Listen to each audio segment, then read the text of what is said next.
Hello, my name is Opal Singleton. I am the president and CEO of Million Kids. Please follow us on Facebook or go to millionkids.org and sign up especially for our insider alerts. This is an insider alert, kind of a breaking news, but it's an ongoing issue, and I want to share it with you because it's the kind of thing that really just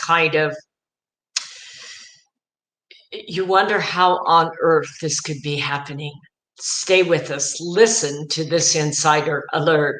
So breaking news came out. The AP first announced it on May 14th. And again, it happened this past week, especially on a Friday night, kind of a slow news night when most things aren't getting a lot of attention. The headline, 76,000 California inmates will be eligible for early release. So this was done by the California Office of Administrative Law, and it approved the early release of thousands of California inmates. The decision was approved within a short time period based on emergency regulations.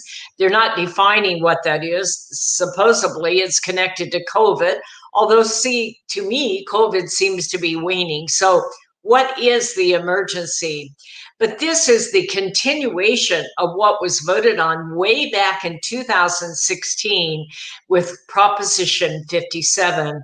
Now, if you followed Million Kids over the past 5 or 6 or 7 years, you know that we are passionate about this cause, because California Proposition 57 basically said that people that have committed nonviolent offenses could get and were put into prison, could get out of prison early.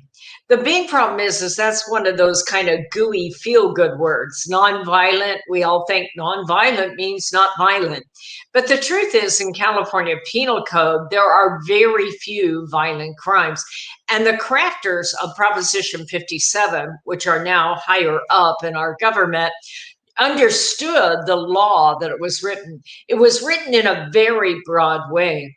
You see, child sex crimes are not violent offenses in the state of California. Child sex trafficking is not a violent offense.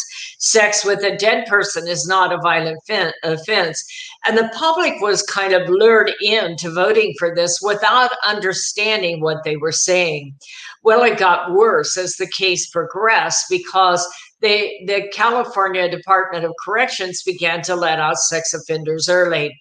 And then along came a court case from an unidentified victim who he was an anonymous prisoner who said, hey, everybody's getting out of prison early, but I can't because I'm a sex offender.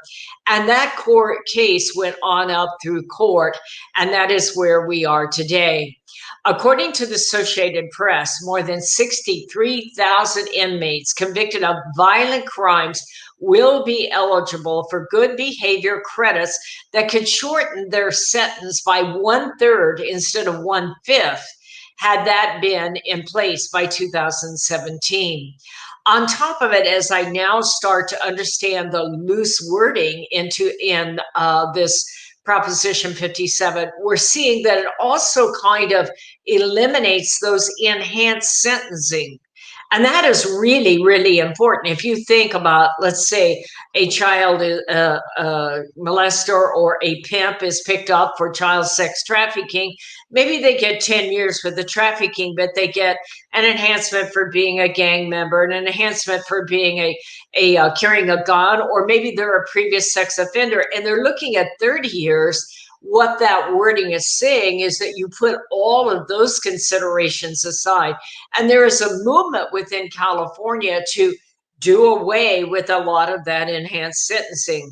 In Los Angeles, not only are they trying to do away with the enhanced sentencing of existing cases, but going forward, and they're even defunding much of the police department over there and beginning to shut down those hardcore gang units and those hardcore drug task forces.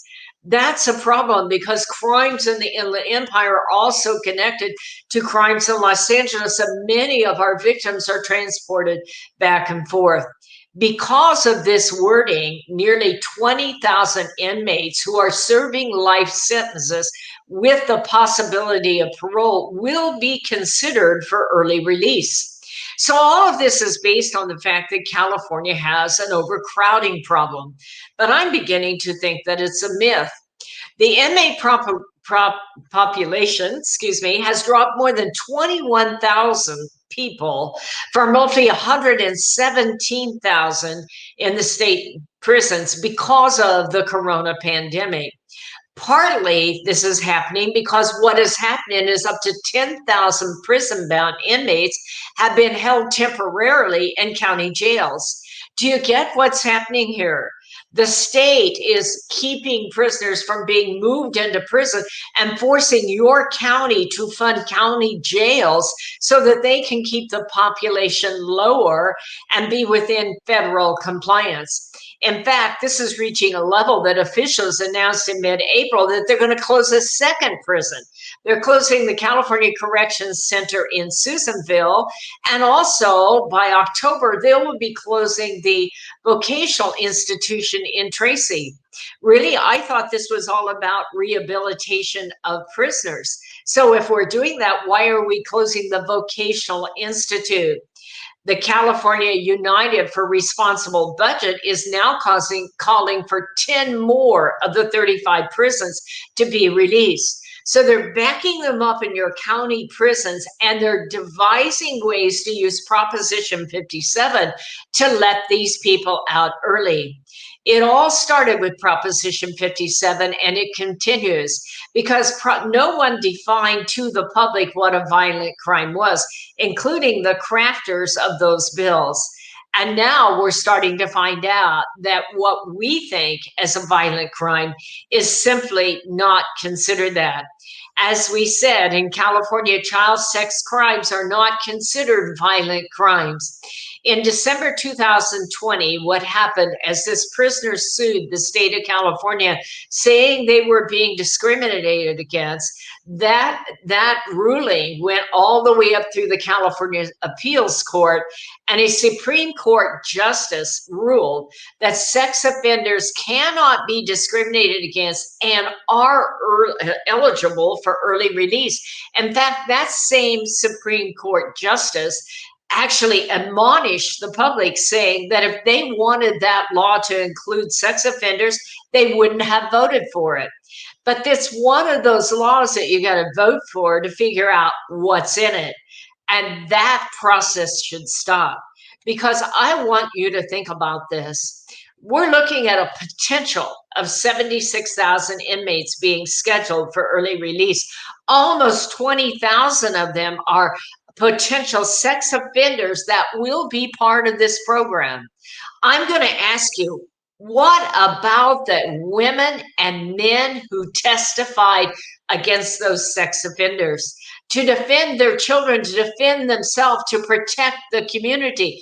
Who is going to look out for that? Well, District Attorney Mike Hestron in Riverside County, and he does not know that I'm making this, by the way, and I'm in no way related or connected to him, but I am a citizen who is proud of our district attorney because he has signed the document along with 40 other district attorneys across the United States, or across California, to stand against this. He also came out against what was going on in Los Angeles, where they're doing the elimination of enhanced sentencing. Thank you for leaders. Thank you for the sheriff of Riverside County for doing the hard work of going out and getting the bad guy and seeking the prosecutions. And thank you to the district attorney of Riverside County, Mike Hestron, for standing right there and signing along with the rest of these. We all need to unite together. If you want to know more about this, I did an entire hour radio show. It will air this Friday at 3 o'clock on AM 590, The Answer. If you're not in our area in Riverside and you want to hear it, you can go onto am590theanswer.com and hear it live at 3 o'clock. Or that show will be archived at millionkids.org. If you know anyone who is a victim of labor or sex trafficking, or you're seeing that happen, this is how you can report across the nation. 1-888-3737-888. And with that, I'm going to ask you to join us again. Thank you for following us on Insider Alerts. We'll see you next time. Put your arms around your family and tell them you love them. Look at your spouse and tell them how proud you are of you. I'll see you next time.